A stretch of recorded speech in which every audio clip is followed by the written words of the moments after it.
Halo,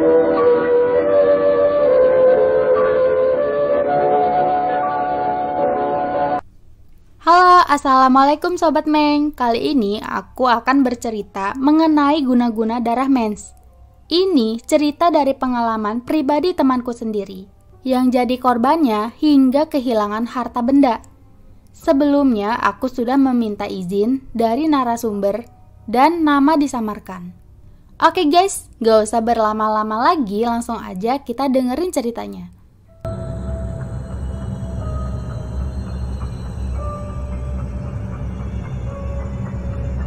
Mungkin dari teman-teman di sini ada yang belum pernah mendengar atau menjadi saksi guna-guna pelet atau pengasihan dengan media darah.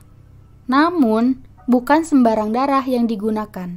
Ini adalah darah haid atau menstruasi. Tapi, ini beneran terjadi. Sebut saja dia Rudy.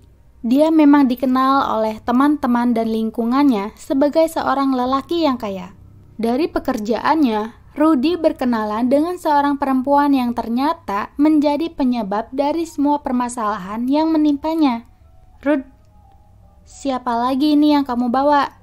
tanyaku pada Rudy setengah berbisik. "Kenalin, Man. Ini temanku Reva.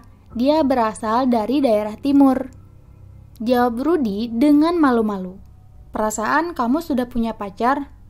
Kemudian kita saling berkenalan. Akhirnya, setelah beberapa waktu kami mengobrol bertiga, ada waktu di mana Reva pamit ke kamar mandi. Dengan rasa penasaran, saya langsung tanya Rudy perihal Selina yang statusnya masih menjalin asmara. "Rud, kamu kan udah punya Selina, malah PDKT sama Reva, mau buat apa? Kasian kalau sampai Lina tahu." "Santai aja, Man. Ini juga baru kenal. Asik kok anaknya. Ya sudah hitung-hitung buat nambah teman aja," begitu jawab Rudy dengan santainya. "Ya udahlah, kalau begitu aku ndak mau ikut-ikut. Kalau nanti Lina tanya, aku mau pura-pura tidak tahu." Timpalku setengah hati. "Sudahlah Man, tidak ku buat beneran juga kok. Sayangku cuma sama Lina aja. Kamu kan juga tahu sendiri, seiring berjalannya waktu, Rudy menjadi sering jalan bersama dengan Reva dan juga sering mengabaikan pesan atau panggilan dari Selina." Tiba-tiba, HP-ku berbunyi. Dengan gugup, ku angkat telepon itu karena tertera nama Selina di layarnya. "Man, kamu di mana? Rudy bersama kamu tidak?" tanya Selina cemas. Enggak Sel, kenapa emangnya?" jawabku dengan gugup. "Sudah 2 hari ini tidak ada berkabar denganku. Aku kira sedang bermain sama kamu, Man," jawab Selina dengan sedih. Selang beberapa hari kemudian, saya tidak sengaja bertemu dengan Selina. Kemudian kami membicarakan perubahan sikap Rudy dan ternyata mereka berdua juga akan melangsungkan pernikahan di penghujung tahun. Berhadapan langsung dengan Selina membuat saya tidak bisa berbohong darinya. "Sebenarnya ada apa sih, Man? Kalau kamu tahu, jangan diam aja. Sakit hatiku kayak gini dan jarang berkirim kabar. Kalau ketemu ya cuma mainin HP aja." Sebelumnya, aku minta maaf ya Sel. Aku tidak punya niat untuk menutup-nutupi. Tapi tahu kamu dan Rudy sudah pacaran lama, aku jadi kasihan kalau kamu sampai tidak tahu jika Rudy bermain sama perempuan lain. Begitu tuturku pada Selina. Setelah aku berucap entah apa yang dirasakan oleh Selina. Dia meninggalkanku begitu saja. Aku mengejarnya untuk meminta maaf, tetap saja dia berjalan. Dan akhirnya pulang dengan tanpa berucap. Suatu pagi, ketika baru bangun setelah semalaman bekerja lembur, aku dikagetkan suara Rudy memanggilku di depan pintu kos. "Man, Ilman, udah bangun belum? Aku ajak shopping nih." Tanpa babi bu bebo dan berpikir serta berprasangka, aku mengiyakan ajakannya. Toh, sekalian refreshing setelah semalaman tenaga dan pikiran lelah. Setelah berkeliling cukup lama, kami pun mendapat barang yang kami mau. dan siap untuk pulang. Namun, dugaanku ternyata salah.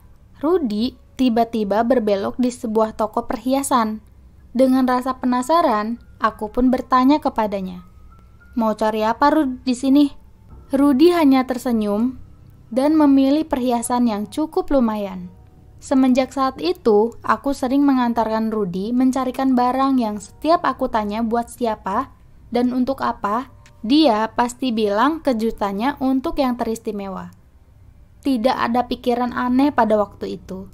Dan ketika aku ada waktu luang, aku akan menemaninya. Suatu ketika, Rudy datang kepadaku dengan membawa motor bebek. Tidak seperti biasanya yang tiap hari menjemput dengan mobil miliknya. Dan aku merasa aneh dengan sikap Rudy, seperti ada yang tidak beres. Kutanyakan pada dia, "Kemana mobilnya?" "Ke bengkel." Begitu selalu dia menjawab.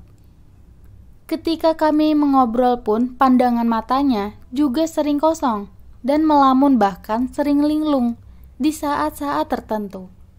Pernah suatu malam dia tidur di kosku dan dia mengigau, memanggil-manggil nama Reva. Aku yang prihatin dengan keadaannya memintanya untuk periksa ke dokter. Namun dia tidak mau. Dia merasa dirinya sehat. "Halo Mas, lama tidak pernah kelihatan." "Lembur terus apa?" tanya Aji kepadaku. "Iya nih Ji, banyak lemburan. Sekalinya libur diajak main sama Rudy. Tapi kalau aku lihat-lihat Mas Rudy sepertinya sedang ada masalah. Tidak tahu aku, sekarang memang seperti orang kurang gizi." "Anu Mas, coba antarkan ke guruku saja kalau kamu luang." Karena pada waktu itu aku juga terburu-buru, aku menyuruh Aji untuk menuliskan nama dan alamat gurunya. Di kos ini, Aji dikenal dengan cerita-cerita horornya, baik yang dialami dia sendiri maupun berdasarkan konon katanya. Aku berinisiatif untuk membicarakan masalah yang menimpa Rudy dengan kedua orang tuanya. Ternyata orang tua Rudy juga merasakan hal yang sama. Kami pun sepakat untuk membawa Rudy ke tempat yang diberitahu oleh Aji. Aku juga mengajak Rudy karena kesibukan orang tua Rudy, akhirnya keduanya memasrahkan hal ini kepadaku. Suatu hari aku libur dan berniat untuk membawa Rudy ke gurunya Aji. Aku tidak memberitahukan tujuan dari perjalanan ini kepada Rudy karena takut dia menolak, sama seperti saat aku suruh ke dokter beberapa waktu lalu. Sampai di lokasi, aku melihat ada gelagat aneh dari Rudy yang berbeda dari saat di perjalanan tadi yang hanya diam. Aku tidak mau, "Ayo kita pulang." Setelah beberapa saat, aku merayunya dengan alasan karena yang nyuruh orang tuanya sendiri. Akhirnya dia mau untuk masuk ke dalam rumah Mbah Amin. Kami pun bertemu dengan Mbah Amin.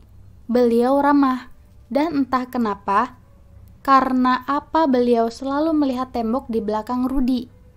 Ketika kami memperkenalkan diri dan berbasa-basi, tanpa tiba-tiba, Mbah Amin bicara, "Mas Rudy, sepertinya sedang kasmaran nih. Sampai-sampai pacarnya dibawa kemana-mana." "Lah, masa aku pacaran sama Ilman, Mbah? Aneh aja nih si Mbah ini." Sekarang saya mau tanya, Mas Rudy, akhir-akhir ini punggungmu pegal-pegal atau tidak? Pertanyaannya yang berbelok tajam itu membuatku sedikit terkejut. "Iya Mbah, jalannya saya juga agak berat." "Ada apa ya Mbah?" tanya Rudy. "Kesini Mas Ilham, deket aku." Dengan sekali tepukan kecil di pundakku dan jempol tangan Mbah Amin menyentuh keningku, tiba-tiba penglihatanku menjadi buram. Dan saat penglihatan mulai fokus, "Anjir," teriakku.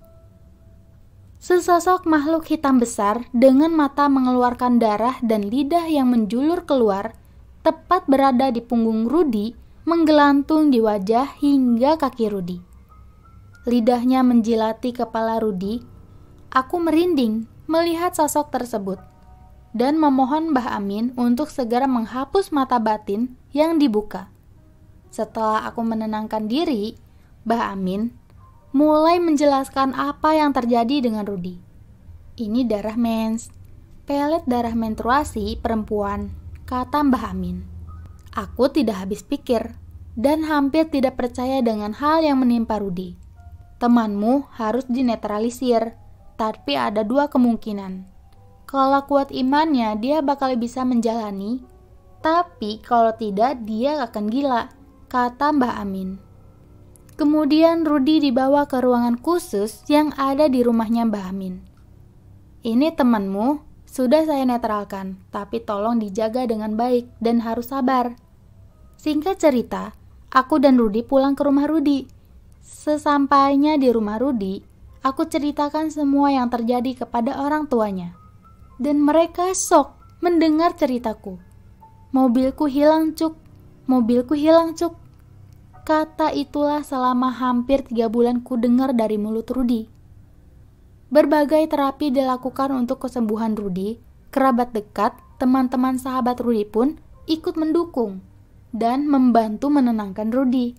Setelah kesembuhannya, Rudi mulai mengingat kejadian-kejadian yang menimpanya. Namun, dia tidak bisa membayangkan wajah si Reva. Rudi tidak bisa mengingat identitas oleh si Reva. Bahkan, alamat ketika ia melakukan penjemputan dulu, bahkan isi percakapan pun dan kontak Reva pun tak ditemukan dalam HP Rudi. Entah dari mana kenalnya pun, Rudi tak bisa mengingatnya. Hanya keikhlasan yang harus dijalani. Aku berpesan, jangan pernah menggunakan pikatan-pikatan dalam bentuk apapun, teruntuk perempuan. Hati-hati dalam membuang pembalut di sembarang tempat. Berjaga-jaga agar tidak disalahgunakan oleh orang-orang yang berniat jahat. Bahkan sehelai rambut, baju bekas pun bisa jadi di media pikatan. Dalam pikatan darah mens itu, pelaku mencampurkan darah mensnya ke minuman dan diberikan kepada korban. Aku tidak begitu paham dengan hal tersebut.